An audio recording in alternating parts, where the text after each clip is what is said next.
Hey there, chatters. I'm Nat. And I'm Kat, and welcome to the Crime Chat. I am your forensic femme fatale, Natalie, is your true crime addict connoisseur.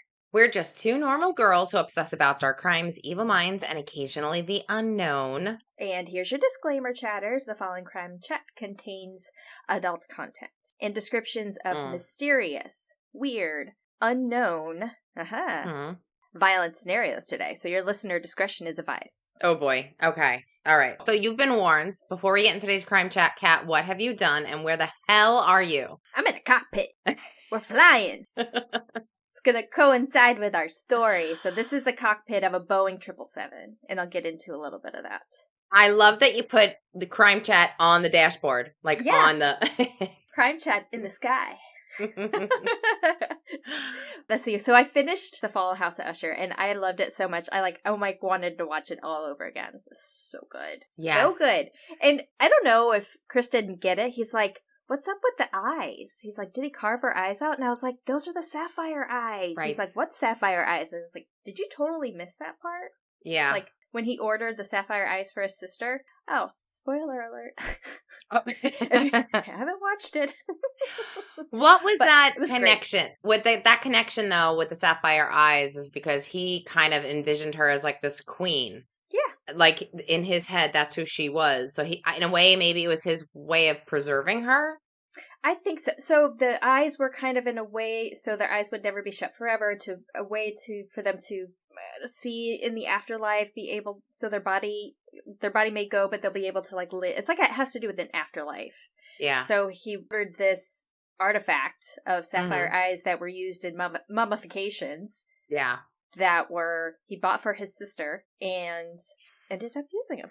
Yeah. It's fantastic, though. It is. So Augie, the character that Augie plays in the original poem or short story, so the original poem short story is first person. Mm-hmm. So that would have been from Augie's perspective, when the whole backstory of their friendship and kind of how it all happened and everything that all the way through the fall of the house and the family. Right. So it was really cool. And Augie is the police officer, right? He is an attorney. So oh yes. Forgot about it. Roderick was like, I need to confess. Yeah, so he's Augie, technically. Yeah. But because I'm like, did they have an Augie? They didn't have a character named Augie. August. His name was August something, and Roderick called him Augie. Okay, all right. Yeah, it was the lawyer. So what else have you done? Anything else that's exciting? I know. Just diving into this story that is Chatter's going to be 2 parts. Yeah. There is absolutely no way we could fit it into one. And if you don't know, we're going to be going over the Malaysian Airlines MH370 Disappearance. So that is going to be 2. Honestly, it could be multiple parts, but we're going to break it down into 2. So yes. So I've been doing a lot of investing in trying to get my facts right. You're going to try to get it into 2, but it can go into 3 if you need to go into 3. Maybe. You never know. Never know. Never know. I haven't done anything worthwhile via Netflix at all, actually. I've just been working a lot. Yeah, that's about it. So, I suck this week. Totally suck. Hate weeks like this. So the other thing that we've kind of been watching, so my husband, I guess, started watching The Boondocks. Okay. The animated series. I think it's on Netflix. Is that Snoop Dogg? I think so, yeah. These 2 kids, what is it, Huey and Riley are the 2 kids, and they live with their grandfather. Okay. So I think he started watching it at work, then he started watching it at home. It's kind of silly, but I think it's got some good human nature, lessons in it. Oh, yeah. Treating people right, but anyway. Yeah. The first one I watched had, who does Pimp My Ride? Is it? Oh, I don't know.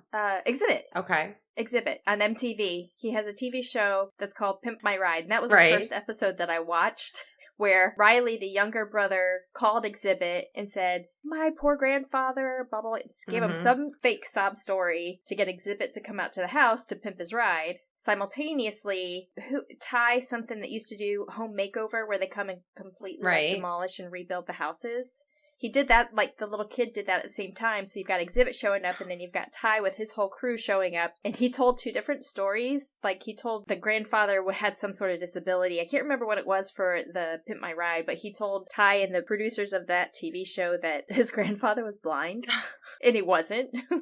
He's like, Granddad, just go along with it. Oh my God. Anyway, it's funny. Like, I don't know. I would have never started watching it. Mostly, I guess because animated, but not that I'm against animation. I just prefer the deeper, darker, realistic stories. Yeah. And also SAG is making a deal, thank God. Yes. I think what was holding them up was AI, which I understand. Sure. I understand that. Yeah. So, Kat, before you get into your story, I'm going to do an intro on airplanes that, airplanes. Sometimes we lose them. Sometimes they disappear. Sometimes, like, where'd they go? I mean, it's a pretty big thing to lose. I mean, it's not like... Before you do that, have you ever watched the show Manifest? No. It's on Netflix. And next week, while I'm on vacation, your mission is to watch Manifest and tell me if you think it's related to this story. Chatters, let us know what you think. Okay, I will do that. Mission accepted. Yes. Challenge accepted. And I just realized, just so you know, so I went to get my nails done last week. I asked for a pumpkin color. Yeah. And I got traffic cone. So. That's hot now. Wait. Traffic cone. Yeah, I got traffic cone. So I'm like, whoa, that's bright. All right. Goes along with our warning. It's Okay, so airplanes, like I said, can be lost or experience accidents or disappearances in various locations around the world. Some notable areas have gained notoriety due to mysterious disappearances or challenging flying conditions. Here are some of those known areas. The Bermuda Triangle. Also known as Devil's Triangle, it's a loosely defined region in the western part of the North Atlantic Ocean. It has gained a reputation for the high number of aircraft and ships that have disappeared under its mysterious, murky waters and circumstances. While traveling through the area, I mean, I don't know. I'm assuming that, like, we don't avoid the Bermuda Triangle, do we? I don't think we do. We fly over it. Yeah. I remember when I was a kid, my mom went to Bermuda on vacation, and I was so scared that she was going to not come back, that she was going to disappear. Because you knew that the plane was going over the Bermuda Triangle. No. Yep. But I don't think the companies, what's the word I'm thinking of? FAA, the Federal Aviation. FAA? Yeah. Federal Aviation Administration. I don't think they avoid the Bermuda Triangle. I think they fly. I think they're just like, let it ride. Let it ride. Let's just go. Yeah. So scientists and aviation experts consider that these claims are unfounded and the Bermuda Triangle is not officially recognized as a hazard to air travel. That's what they said. Although there's no explanation for the things that have disappeared. No. And a lot of big things disappeared. A lot of big ones. Yeah. All right.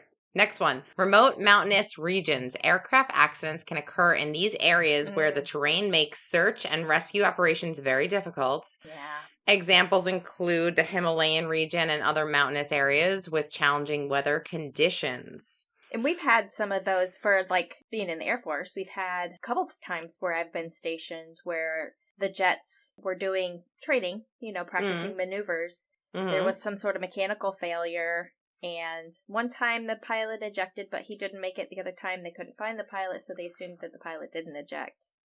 Oh boy. But they found all the damage. So, but they have tracking now on those pilot ejectors. Like, they can track people now. Unless your airplane is stealth, because we just lost a stealth airplane not so long ago where it's like, I'm missing, where are you? We can't find you. We can't find you. That's the point. You know, you're really good at your job. Okay. All right. The next one, conflict zones. Yeah. Regions experiencing armed conflict or political instability can pose significant risk to aviation. Yes. Aircraft may be shot down, targeted, or face challenges due to airspace restrictions. Let me tell you, one of the most scariest things I have ever experienced is something called a combat landing. Okay. Oh. And that's when, let's say you're flying into a combat zone, for instance, when I was getting deployed, and, of my multiple flights that I got there, when I was finally getting to my destination, the planes did a maneuver called a combat landing. Right. What's that about? And it's basically movements that the plane would make that if a surface-to-air missile was shot at it, it would miss it. How the hell do you, what is it like? It's like the equivalent of sticking your toe in a pool. Like they just testing testing the waters and just throwing you out. Like how do you get out? They just rotate. I don't know. They just rotate back and forth. So if a surface-to-air missile was going to be shot at it, they would likely miss it because they can align like their targeting system from the surface-to-air missile onto the plane because it's maneuvering. Oh my god! So it's called a combat landing, and that is one of the most scariest things I've ever had. Ever experienced. That must be like the ultimate roller coaster ride. Your stomach must be like in your throat because I can only imagine what that feels like. I was just always wrenched down as tight as I could, right? And I just kept my eyes closed, and I was just praying. That's all you could do. That's all you can do. My God. Okay. Well, so I also collected 5 of the most mysterious incidents involving airplanes. Your story tonight actually ranked as number 1, which I completely avoided. Okay. So we're going to start the list off with 2. Number 2, Flying Tiger Line Flight 739 back in 1962. The military charter flight disappeared over the Pacific Ocean. Despite search efforts, no wreckage or bodies were ever found, leaving the cause of the disappearance unsolved. So 60 years ago, I mean, we still don't know, and we'll never know. No, the ocean, it doesn't give up its dead. Yeah. You know? Number 3, Egypt Air Flight 990 back in 1999. The crash of Egypt Air Flight 990 raised controversy as investigators concluded that the co-pilot intentionally caused the crash, but the motive remains unclear and disputed. It could be a little related to today's story, but we're not going to talk about theories, but I'm just going to tease that a little bit. There's a little breadcrumb, a little nuggie, a little little pin. Like, I'm flying and Nuggy's my co-pilot. You should have put Nuggy in there for part 2. Put Nuggy in there. Scooshy and Nuggy. Oh, fuck. Your plane's going down. Okay, number 4, Pan Am Flight 914 in 1955. I remember this. There is a documentary on this. It's really freaky. Mm-hmm. So this was a famous UFO-related incident. This commercial flight allegedly disappeared for several hours, and upon reappearing, the crew and passengers claimed to have experienced a time lapse. There was a Stephen King movie called The Langoliers that was loosely held on this flight. Have you ever seen it? Where like these little furry little like troll monsters are eating up time. I mean, it was a movie back in the 80s. It just reminds It just reminds me of the original Star Trek series, the episode The Trouble with Tribbles, the little furry things that got all over the place. Oh, but what did they do? What was their I don't remember. It's like a gremlin situation? Yeah, kind of. And they just kept multiplying and multiplying and multiplying. Oh. And the episode was called The Trouble with Tribbles. And I remember that because we then had a dog that we called Tribble. That's a cute name. Yeah. And the last one, Star Ariel and Star Tiger disappearances in 1948. 2 British South American Airways planes, Star Ariel and Star Tiger, disappeared over the Bermuda Triangle within a year of each other, contributing to the mysteriousness of the region. Mm-hmm. Now, one notable mention, Amelia Earhart, disappearance 1937. Amelia Earhart's attempt to circumnavigate the globe ending in her disappearance over the Central Pacific, and her whereabouts still today remain unknown, although people have been like producing pictures of her. Hey, look at her. She's over here with this tribe. Yeah. She's fine. Yeah. I don't know. I think they did land, maybe crash landed somewhere, but there was no means of communicating. It was the 30s. Like, they had no way. I mean, they could have telegram, I guess, but I don't know. I think that she did actually land, but that's just me. Yeah. Either way, she was very brave to do what she did. Oh, yeah, for sure. So, yeah, that's my little intro, but I hope that set you up a little bit for your story. Yes. So going back to your list, number 1, we're going to go way deep into it. Okay. Are you ready? I am ready. There was something else that was coming to Say, it'll come to me. This is your captain speaking. We're about to take off. This is a crime chat flight. We're destined to unknown. Please make sure you keep your hands and arms in. Yes. As the beverage cart will be coming down the aisle. Thank you. Thank you. You're welcome. Okay. All right, so on March 8th, 2014, Malaysian Airlines Flight MH370 disappeared off of radar as it was mid-flight from Kuala Lumpur, Malaysia, en route to Beijing, China. There were 239 souls on board. How does a major airline just disappear? There was so much that just didn't add up, and we're going to kind of get into all the meat and potatoes of it. Was it hijacked? Was it a mechanical failure? Was it a meteor? So many theories, so many twists and turns about what happened to MH370. This was nearly 10 years ago, so coming up in March is going to be 10 years. Feels longer. It does. It does feel like it was a lot longer. I'm sure not to the families, but it does, 10 years. I anticipate that we're actually going to probably see something on the 10-year anniversary. Why don't we still know what happened? Right. Yeah. Right. So, as I mentioned, this is going to be a two-parter. There's going to be some of the details that I'm going to go over today. We're going to talk about some of the families who lost their loved ones and details of the incident, what is known. And then in the next episode, we'll talk about the theories. We'll get into the nitty-gritty. Okay. So MH370 was scheduled as a red-eye flight from Kuala Lumpur. It would fly through the night, and it was due to arrive in Beijing around dawn. Just some real quick facts about this type of plane. The MH370 was a Boeing 777-200ER model. The Boeing 777 is commonly referred to as a 777. It's American-made, developed and manufactured by Boeing Commercial Airplanes. It is the world's largest twin jet and the most built wide-body airliner. It was made originally to bridge the gap in framework between the 767 and the 747, and then also replace the aging DC-10 and L-1011 tri-jets. Whatever that is. I have no idea what that means, but I'm going with it. Okay. The prototype was rolled out in April of 1994 and first flew in June of that year. The 777 entered service with a launch operator, United Airlines, in June of 1995. Longer range variants were launched then in 2000, which were then delivered in 2004. So I don't think they're still making the 777 other than maybe upgrades and that kind of thing. Now, as for flight MH370, everything appeared to be routine. There were 227 passengers, and there were 12 crew members. A majority of the passengers' nationality were Chinese. I mean, they were flying to Beijing. They had 153, followed by Malaysians, obviously leaving from Malaysia. There was 50. There were 3 Americans on board. And then the other nationalities included Australian, Canadian, French, Indian, Indonesian, Iranian, Netherlandianese, New Zealanders, Russians, Taiwanese, and Ukrainians. Okay.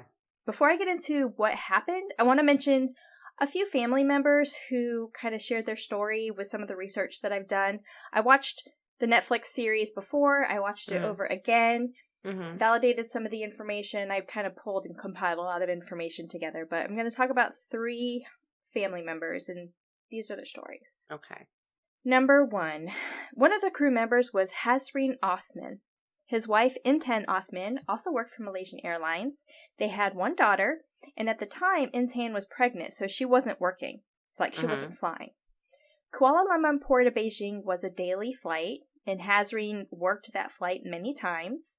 The last time Intan saw her husband, she remembered Hasreen that he was packing his fluffy jacket because it was still winter in Beijing. Right. Hasreen called his wife right before the plane took off, and she remembered the last thing he told her was, "I love you." Oh. On the morning of the news, Intan said everything was normal. It was routine. And it was normal for them to send text messages if either one of them were working to say, "Hey, I'm here, we made it," or call. She did wake up early that morning and hadn't seen a text yet, but she was like, I'm sure he'll get to it. So she went back to sleep. She never got a text message, and she never got a phone call. Oh, boy. When Intan found out about what happened, all she remembered was crying and basically thinking the unimaginable had happened to her. So the second one I want to talk about, one of the passengers, his name was Paul Weeks. He's married to a lady named Danica. They had 2 young sons, and they lived in Australia. Paul was getting ready to start a new job in China, and he would work basically 28 days in China and then come home to Australia for 14 days. It's not a bad gig. It's a pretty good thing. Before Paul left, he asked his wife Danica, "Are you sure you want me to go?" She said, "Yes, of course."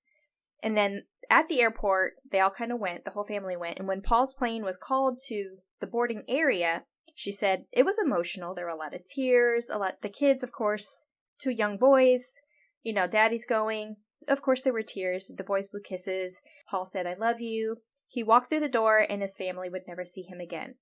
On that morning, Paul sent Danica an email from the airport that was titled, "Miss you already." He ended his email with, "You and the boys are my world. As soon as I land in Beijing, March 8th, I'll give you a call." Danica was in the kitchen that morning and got a call. It was a lady. She was calling to ask for Paul. And she said, "Well, I'm sorry, he's on a plane. Who are you and what can I do for you?" Right. She said she was a reporter from the New Zealand Herald. She asked, "What do you want with my husband?" And the reporter said, "Haven't you heard?" Danica replied, "Heard what?" The reporter told Danica there had been an incident with the plane. She said that she remembered dropping the phone and went outside screaming. Oh my God, that's a horrible way of finding out. Yes, that's absolutely is. Horrible. Oh. So another person I'm going to talk about, his name is Ghislain Wachtrelos. French citizen Ghislain Wachtrelos. I'm going to butcher his name, and I apologize. No parlez-vous français. He was a French citizen living in Beijing, but he was away on business, so he was actually flying back into Beijing, and his family, his wife and his 2 children, were also flying into Beijing, but his kids went to school in Malaysia, and they were on a holiday. They were on holiday break. Mm-hmm. So basically, Dad was coming back to Beijing from a business trip. Wife and kids are going to come up and have some time off together. Mm-hmm. The day before the flight, Ghislain spoke with his wife, and she assured him, "We're all good, everything's planned." On the day of the flight, he got a message from his daughter saying that they were at the airport, getting ready to go from Kuala Lumpur, and it said, quote, "I'm happy because I'm going to see my daddy again," end quote.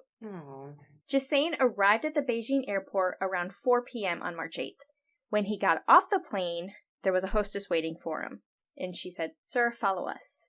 He had no idea what was going on, and when they told him the plane his wife and his children were on had disappeared, at that moment he said the time just absolutely stopped for him. Yeah.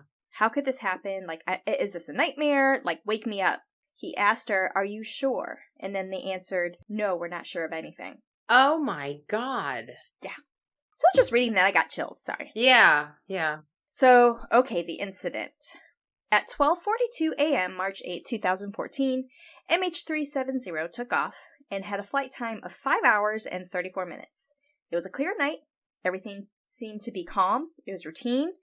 The plane climbed to cruising altitude and headed toward the South China Sea. At 1:01 a.m., the captain contacted Lumpur radar saying, "Malaysia 370, maintaining level 350. Basically, what this means is we've reached our cruising altitude of 35,000 feet, and they did confirm that again with radar at 1:08 a.m. This is where things start to get a little strange. The plane was about to leave Malaysian airspace and would be handed over to the air traffic controllers in Vietnam. Malaysian air traffic control contacted MH370 and said, "Contact Ho Chow Ming 120.9, good night." Signing off, essentially. Air traffic control tower from Malaysia was signing off to the plane. Okay. Saying, "Contact Ho Chow Ming," which is the name of the air traffic control of Vietnam. Mm-hmm. Good night. Good luck. Farewell. Is that normal?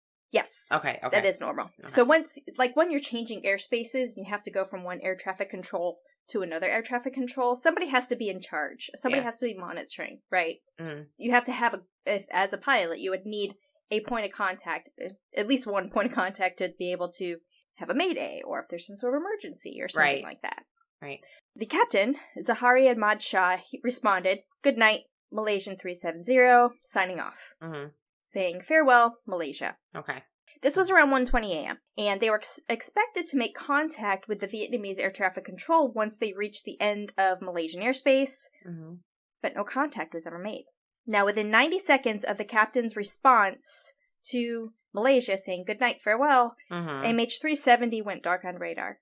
It vanished. Oh my God, that's freaking me out. It's freaking me out. Yeah. Okay. It literally just disappeared. Okay. Yeah. And this is where the mystery begins. Okay. Crisis director for Malaysian Airlines, then, his name is Fuad Sharjui.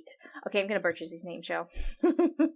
Fuad Sharuji. Okay. He was contacted about an hour later after it went missing, 2:20 a.m., and he was told that the flight disappeared from the system. And this was very unusual. Yeah. Doesn't happen.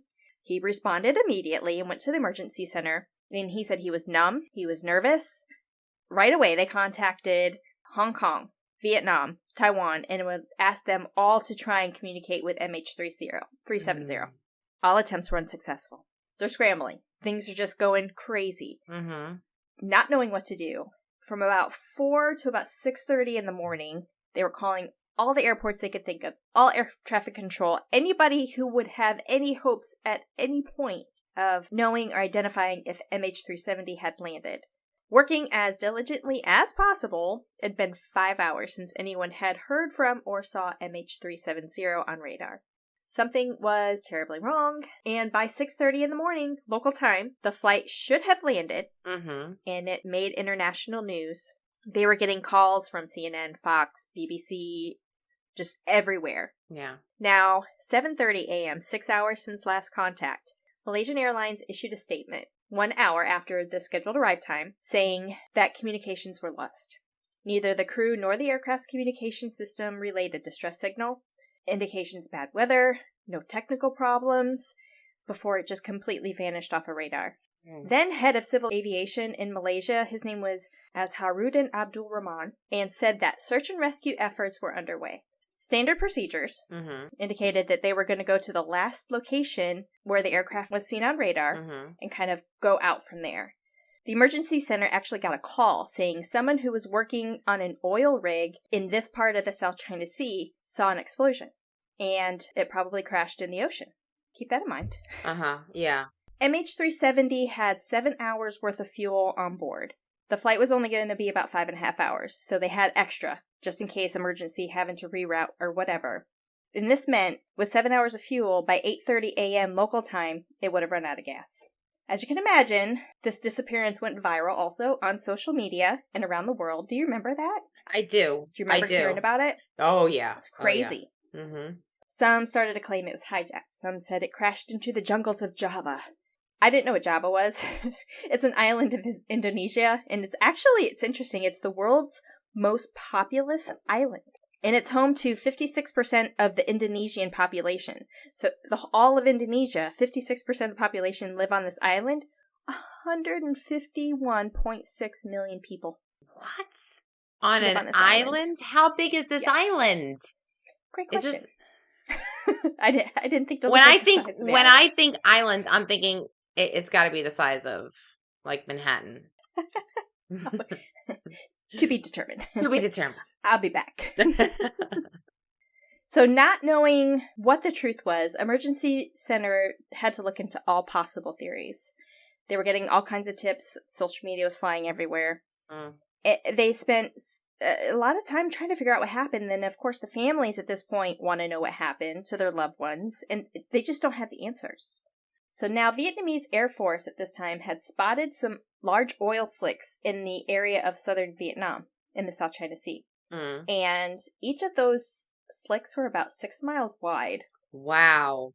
And also, a Cathay Pacific pilot reported seeing a large solid debris in the ocean during a flight from Hong Kong to Kuala Lumpur. The captain of another Malaysian Airlines pilot from MH88 was en route to Tokyo. They were asked to try and make contact with MH370 on their emergency frequency. They were about 30 minutes ahead of where MH370 was. Okay. So the pilot tried. He said there was a lot of interference. Like they answered, there was interference, there was static, but he heard mumbling on the other end. Oh, okay. Calls to the flight's cockpit at 2:39 and 7:13 a.m. went unanswered. But they were acknowledged by the aircraft satellite data unit that they had received the call, but it just went unanswered. See, that sounds like a hijacking. It sounds that way, but I think there are a lot of unanswered questions. You're going to get into it. Okay. Yeah. So family and friends of those who were at the airport, like awaiting arrival of their loved ones, they were all sent to this hotel, basically to kind of get them away from the airport. The airport kind of still had business to do, but like, let's get you all gathered together, keep you all together, so whenever we have information, we can give it to you all together. This was also bombarded with news outlets. In a press conference, they announced that they were working with authorities who have activated a search and rescue team to locate the aircraft, and their team was currently in the process of contacting all the next of kin of all the passengers and crew. Jasane Watros, the French citizen who lived in Beijing, he was one of the very last family members to arrive at the hotel. If you remember, he flew in later. Like, he got there about 4 p.m., so he was like one of the last ones to get to the hotel. He said everybody was taking pictures, reaching out with microphones, like they were being mobbed by journalists, and it was just like a crazy, like chaotic scene. His friends had to push the people out of the way so Jasane could actually get into like the conference room area where everybody was gathered, family members and loved ones. As soon as he walked in, he's like, people were sobbing, crying, and he's like, and I don't know if you've ever seen this video, they're wailing. I mean, just absolutely distraught. It's very emotional. Yeah. And Jasane was asked to come in. He was asked to sit down by one of the Malaysian Airlines representatives. And so Jasane was like, what are we doing? And they answered, we're waiting. He said, I can't stay here. He asked one of his friends to take him home. He's like, if this is the case, I'll watch it on the news. Yeah. I'm not going to stay in this. And plus, he was a French citizen. Obviously, like the universal language is English, but especially in airlines, if they may first speak their native language, but they always follow up. I don't know, flying internationally, you always hear it in English as well. But he was French, didn't speak Chinese. Oh, yeah. He had no way to communicate with others that were in the room. He's like, just take me home. Yeah. The longer the time went on, the more frustrated the family and friends of the lost loved ones got. Wolf Blitzer, he reported that they heard some of the families were trying to contact their loved ones on board. I would be doing the same thing. Absolutely. Like, you can't get a hold of them. My mom always answers my phone. Like, she always answers my call. Like, I would be redialing every minute. I would just, Yeah, you would think if it was crashed, the phone going right to voicemail, like if a phone's turned off, you would think, even if it's mid-flight, you would, please turn off your cell phones. Right. You can't make a connection. Right. None of the calls that were attempted to reach the passengers who were on the plane went to voicemail. They continued to ring and ring and ring. Oh, that's spooky. That's freaky. Yeah. Okay. And then, crazy, one of the family members, she was a daughter, her father was on the flight, she got an incoming call from Papa. And she freaked out. She's like, what do I do? And she was like, answer it. Yeah. Answer it. By the time she went to answer it, it stopped ringing. Holy crap. I think that was the only one, and I could be wrong, but I think that was the only one that I saw, at least, that had a call from the plane to them. Right. From someone on the plane to them. That's freaky. That is just freaky. Well, many of the families continued to try to contact their loved ones, and it just rang and rang and rang. Being the fact that they was ringing, it meant something. There was some sort of connection that was being made. So they go to the government and are like, do something. Yeah. Trace the call. Yeah. What? We're calling them. These are their numbers. The Chinese government said they didn't have the technology to trace the calls. I call bullshit. Yes. Yes. No. Bullshit. Fuck. You didn't want to release the fact that you had that capability to the general public. Right. I don't know. It was just bullshit. They could have done it. Yes. And also, when you have an incoming call, isn't there a tower that is like receiving that data, sending it to your phone? Like, so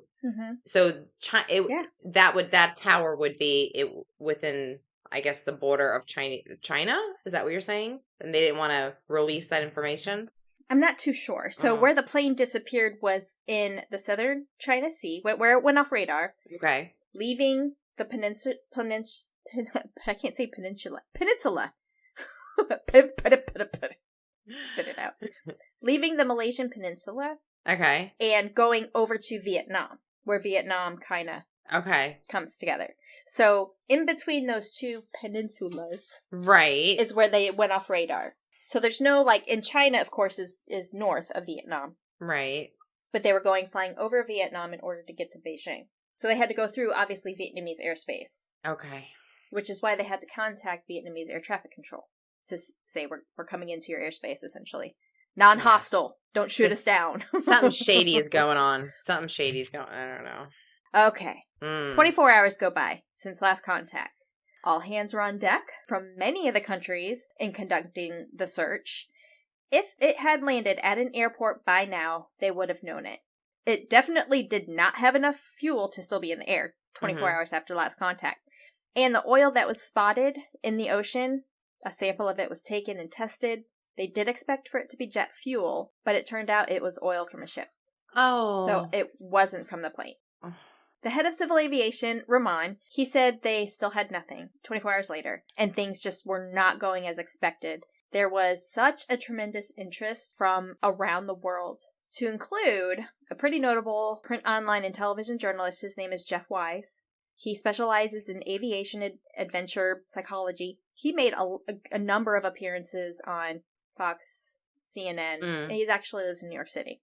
He was also seen in the Netflix series and spent countless hours investigating what could have happened to the airplane. Wise first started with the communications. Why were the communications lost? What happened? A major commercial airliner like MH370 is in communication in multiple ways with the outside world. All of them went dark at the exact same time. Yeah. It's like somebody turned a switch. Yeah. The most obvious answer would have been to, like, a catastrophic failure. Did it blow up? Did it crash into the ocean? Did it suffer a fire so intense that all of the equipment was destroyed simultaneously and didn't have a chance to call for Mayday? The plane's debris at this point was still not found, where the disruption in the communication had occurred, where it disappeared. If it was not a catastrophic failure, what else could it be? The only other possibility was that someone on board the plane deliberately turned off the electronic equipment. If that's the case, who done it? Yeah. 2 days after last contact, we're at 48 hours later, Malaysian Airlines issued a statement saying the MH370 was hundreds of miles off course and flying in the wrong direction when it was last tracked. Do you remember that? Yes, I do. Yeah. Now it's coming back to me. Okay, it's coming back to me now. It's all coming back. Which they didn't find that out till, like you said, 2 days later. 2 days? No, they didn't release that they found out until 2 days later. Aha. Yeah. It apparently turned in the opposite direction and was headed back towards the Malacca Strait over the Malaysian peninsula. It may have very well been flying for an hour before disappearing off of military radar, which last made contact at 2:22 a.m. So basically, the military radar, it doesn't require signals to be sent from the plane. However, the Malaysian military couldn't confirm 100% that it was in fact MH370, because on their radar system, they can only see that something there. They can't tell what kind of aircraft it is. They can't tell the altitude, the airspeed. Okay, they just know that something is there. Okay. So 1:20 a.m., civilian radar goes dark. 2:20 a.m., it goes dark off of the military radar. And essentially, I'll kind of get to that a little bit. But countries were actually reluctant to release this information of what their military radar capabilities are because of the sensitivity of it and not wanting the people in the public to know. Vietnam's Deputy Minister of Transport, Pham Q Tu, sorry, butchered it, he stated that Vietnam had noticed MH370 turning back towards the west and that its operators had twice informed Malaysian authorities on the same day, March 8th. Oh. And that morning. Okay. Twice, Vietnam contacted Malaysia and said, your plane's not in our airspace. It's not going where it's supposed to go. It's going back your way. Oh, shit. Okay. Now, what it looks like is MH370 disappeared from civilian radar at 1:20, made a near U-turn to go back over the Malaysian peninsula, and it was picked up by military radar. It flew to the edge of military radar capability, which is where it dropped off at 2:22 a.m., and then vanished again. If that was the case, what was the pilot, or whoever was flying the plane, trying to do? Why make a complete U-turn? Yeah. Like, pulling up the emergency brake and flipping a bitch. Something was happening. Something was... Yes. And it wasn't catastrophic. Without a doubt. Catastrophic at first. It was a U-turn. Like, why did they make a U-turn? It was an explosion. Yeah, that's a shade. Okay. All right. I'm into it. Okay.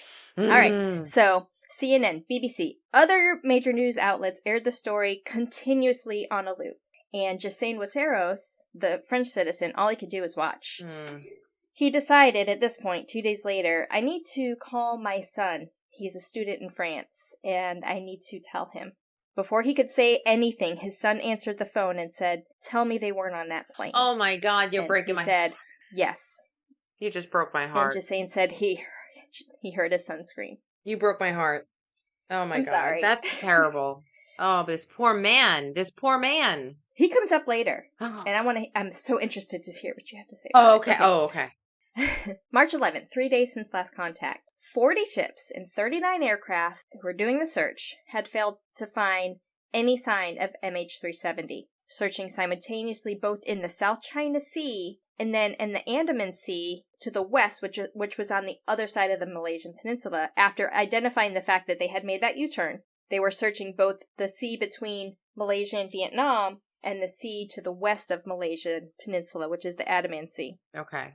In a press conference, Rahman, he was the civil aviator, the boss or whatever, he said, quote, "As far as we're concerned, we are equally puzzled as well," end quote, referring to the state of confusion as to which area they should be searching.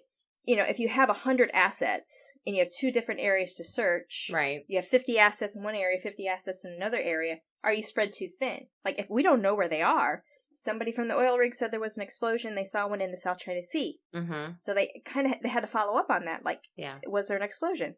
And then, knowing the military radar, seeing that the plane had in fact done a U-turn, was it in the Andaman Sea? So they had different areas that they were searching. So families like Intan Othman, her husband was the one that was the crew member, the flight attendant on board.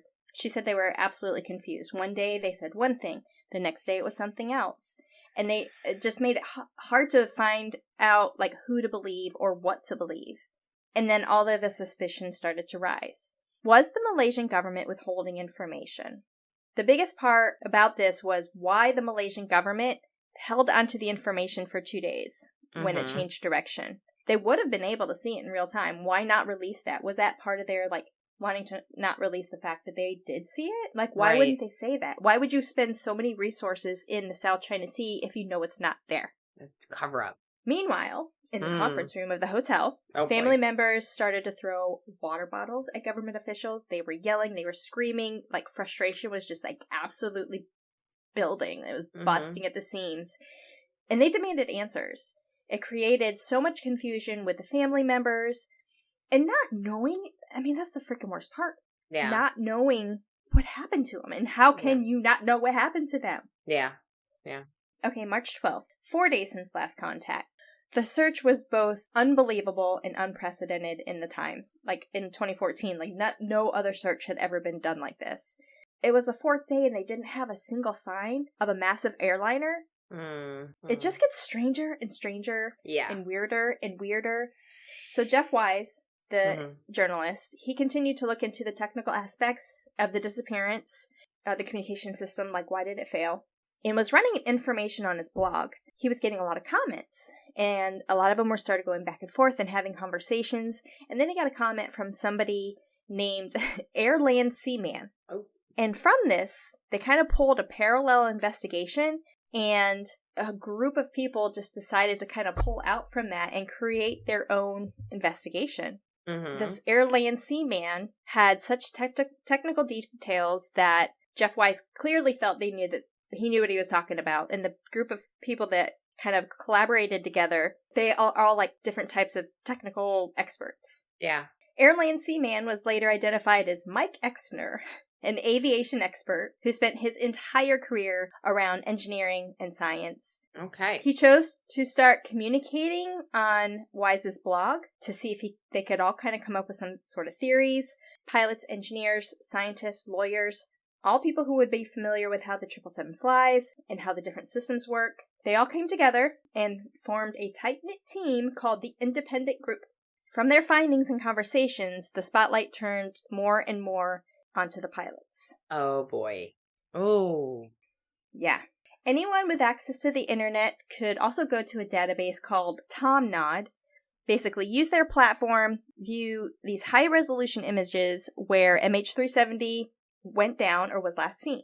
Anybody could log in, and they were actually asking for help, like, help us search this area. It was such a vast area. And look at these satellite images. One of these so-called TomNodders, her name is Cindy Hendry. And she was watching the news, watching the suffering and just the anguish from these family members. And it just tugged at her heartstrings. And she's like, I have to help. Like, I have to do something. She had a hobby of photography, which meant that she kind of had an eye for detail. And she thought that she could help. Now, for the areas that they were searching, they were given an area. Like, they didn't choose a specific area. The platform of TomNod just kind of said, okay, this is the area that you're going to be looking at these images. And from when she was looking at where it first disappeared from civilian radar in the South China Sea, it was just Black Sea image after Black Sea image after Black Sea image, just the same thing over and over. Finally, she saw something white. She pulled the schematics off the internet for a Boeing 777 and said that she was able to identify this piece as the nose cone. When she started to continue to look, she started seeing more pieces. Oh my God. Something that looked like the fuselage, and then something that looked like part of the tail. And Hendry said that she just cried because she's like, she knew that this was part of the plane, you know, and she knew that somebody had died there, and they were no longer alive. Yeah. And that's not what the family members were wanting. Yeah. But 1 week now since last contact, so March 15th, the Malaysian Prime Minister, Najib Razak, went to Beijing and did a press conference, and he said, quote, today, based on satellite communication, we can confirm that MH370 did indeed turn back over the peninsular Malaysia before turning around northwest. We're ending our operations in the South China Sea and reassessing the redeployment of our assets, end quote. For the TomNodder, Cindy, she's like, oh, no. I found debris in the South China Sea. You can't stop. Yeah. She decided she wasn't going to sit around and not let that be known. She had already contacted TomNod and said, the debris exists. But she never got confirmation back from the platform where she tagged the debris in those images, so it was like nothing ever happened. So she went onto social media. She had screenshots, thankfully, of the things that she had flagged. She tweeted, she posted to Facebook, she emailed, and she did everything that she absolutely could to get the attention that the fact that there was debris in the South China Sea. However, the next thing that she heard was even more confusing. The Malaysian Prime Minister said, based on this new data, we have determined that the plane's last communication with the satellite was in one of two possible corridors. And I'll explain that. Yeah. So after the plane turned around, it did its U-turn, flew over the Malaysian peninsula. Right. When it left military radar, it continued on. Okay. It turns out that a satellite communication system called Inmarsat had equipment aboard that airplane, and the plane was communicating with the satellite. And this last ping was in the center of the Indian Ocean. The coverage area of the Inmarsat pings was so vast that it could have been hundreds of thousands of square miles. Okay. I'll kind of explain it. It seems kind of confusing, but the only way that a plane flying over a body of water can communicate, right? There's no towers, right? So they have to communicate via satellite. Okay. So they have to transmit to a satellite. Inmarsat provides a satellite communications for aircraft, all commercial aircraft, that go beyond the range of ground radar systems. A gentleman named Mark Dickinson from Inmarsat, he said, what Inmarsat found were 7 pings. Every hour, the Inmarsat system was checking in on the satellite terminal on the aircraft, and the aircraft was responding. So basically, Inmarsat pings and says, hey, are you there?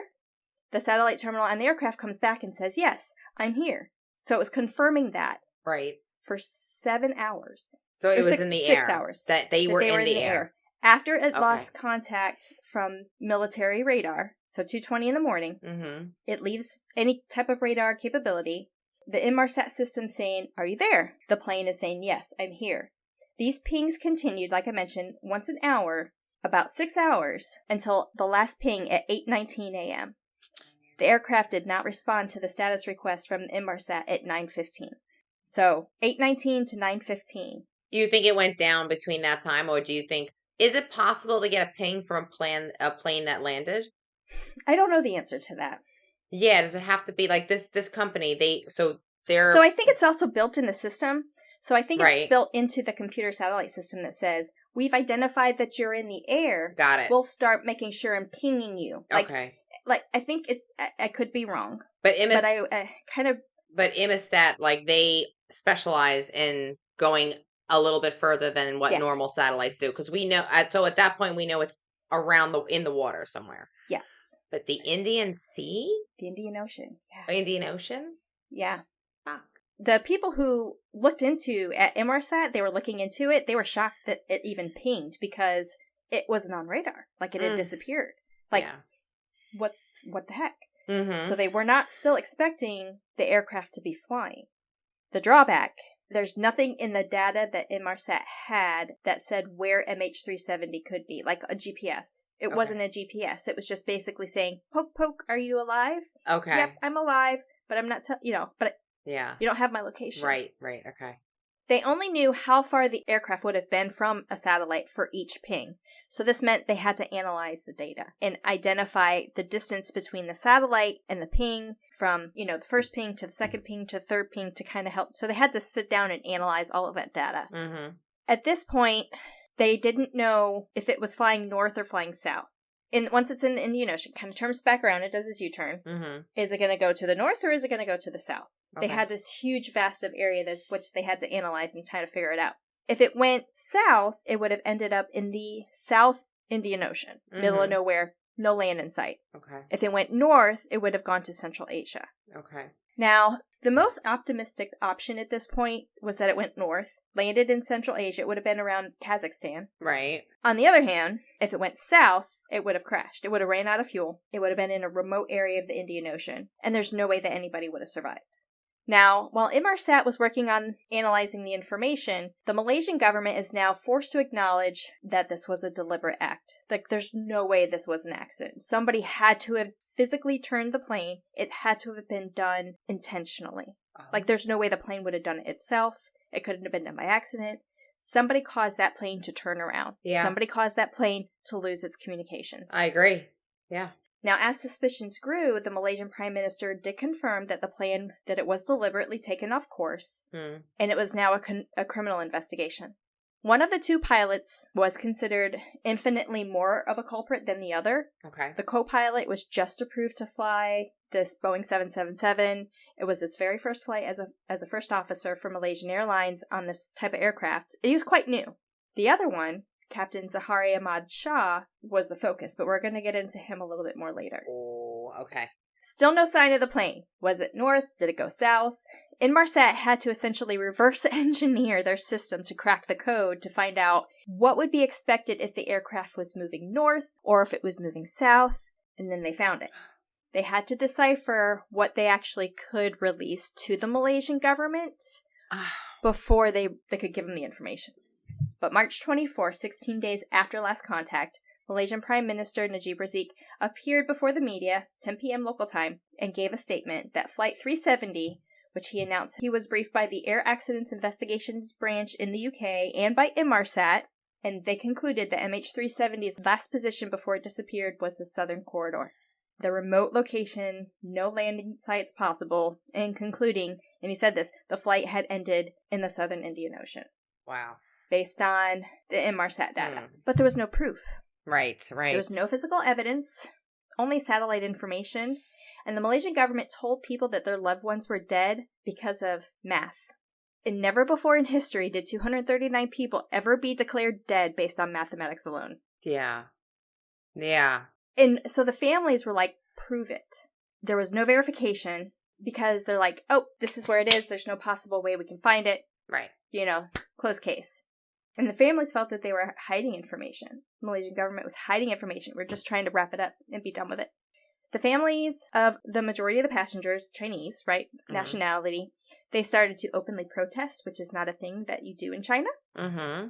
They condemned the Malaysian government, and they told the Malaysian government that the Malaysian government, the Malaysian military, and Malaysia Airlines were all accountable for these quote-unquote unforgivable crimes. Riots ensued in Beijing, and as families of the Chinese passengers lost, they started to protest outside the Malaysian embassy, and they were holding signs and shouting things like, "Tell us the truth. Malaysia is a liar.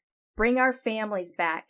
You are murderers." Wow. They simply refused to accept the fact that their loved ones were lost without the proof. Yeah. Oh, I could see that. I mean, I could see how emotional, show me evidence that there's something. Yes, of course. You want closure or something like that. Malaysia. Yeah. Okay. So search and rescue efforts then were moved from around the Malaysian Peninsula down to the southern Indian Ocean. Okay. This story is getting me very upset. I got my fan out. You're like, I'm very upset right now because I'm like, what the fuck, Malaysia? So search and rescue efforts then were moved from the Malaysian Peninsula area down to the southern Indian Ocean. Between March 18th and April 28th, there were 19 vessels, 345 sorties by military aircraft that searched 1.8 million square miles. That's a big freaking area. Yeah. Wow. Yeah. The final phase of the search was a bathymetric survey and sonar search of the seafloor, 1,100 miles southwest of Perth, Western Australia. Starting from March 30th, 2014, the search was coordinated by Joint Agency Coordination Center. It's an Australian government agency established specifically to manage the effort to locate and recover anything from Flight 370, and it primarily involved Australian, Malaysian, and Chinese governments. So that search is going. They're doing the sonar searching, trying to get anything that might have sunk to the ocean floor. Mm-hmm. 4.5 months later, as the search is still continuing, July 7th, 2014, Malaysian Airlines Flight MH370 took off from Amsterdam and was shot down by a surface-to-air missile over Ukraine. It was confirmed that the Russian military intelligence had commanded a Russian army unit to shoot the plane down. And the Ukrainian president called it an act of terrorism. Do you remember that at all? Yes, yeah. I do. Oh, my God. Now, okay. Malaysian Airlines had not had a significant incident since the 90s. And now in a span of a few months, it lost 2 Boeing 777s. Mm-hmm. And people started to think, okay, is this a coincidence? Is there a connection? Yeah. Is the loss of MH370 potentially an act of war? MH17 had nearly 300 people on board. Oh my God. Yeah. So it was actually considered, loss-wise, was more than it was on MH370. But did the Russians actually cause both events? The search of MH370 lasted until January 17th of 2017, so almost 3 years. It cost $155 million, where the underwater search accounted for 86% of that. In an October 2017 report by the Australian Transportation Safety Bureau, they concluded that the location where the aircraft went down had been narrowed to an area of 9,700 square miles, which is better than hundreds of thousands of square miles. But they used this by satellite images and what they call a debris drift analysis. So based on waves, current, the how it was moved, wind, where would this likely float to? Now, several pieces of marine debris were found on the coast of Africa, on the Indian Ocean islands off of the coast of Africa, the first of which was discovered July 29th, 2015, on an island called Reunion. It's in the middle of the Indian Ocean, and this was confirmed to have been pieces of Flight MH370. The bulk of the aircraft has not been located, prompting many, many, many theories about its disappearance. And this is where we're going to end part 1 of the mysterious MH370 disappearance. Oh boy. Yay. I didn't even think about the Russian aspect. Like I totally missed that. Yeah. That's good. Is that a nuggie? Is that another nuggie? It's another nuggie. So next I love Nuggie. I'm going to get Nuggie. I'm going to put a pilot's hat on him. Yes. A little pilot's cap. And he's going to fly us into next week. And get Squishy and put him on the other side with like a red scarf. Like he's it's like a flight attendant. Right. Yeah. So is Squishy the attendant? And Nuggie's the pilot serving? I'm thinking, I'm thinking male pilot, female flight attendant, do a little nookie. Is it... Wait, did we establish that Squishy, is it a boy or a girl? Well, I don't know. It can be anything it wants to be. That's true. They still have this little romance. Okay, all right. All right, well, this is good, because now I got questions. I got a lot of questions. I have questions. I'm going to write my questions down, because I need them answered, because this is... Yeah. I forgot how fucking... First of all, I forgot that there were 2 planes that went down.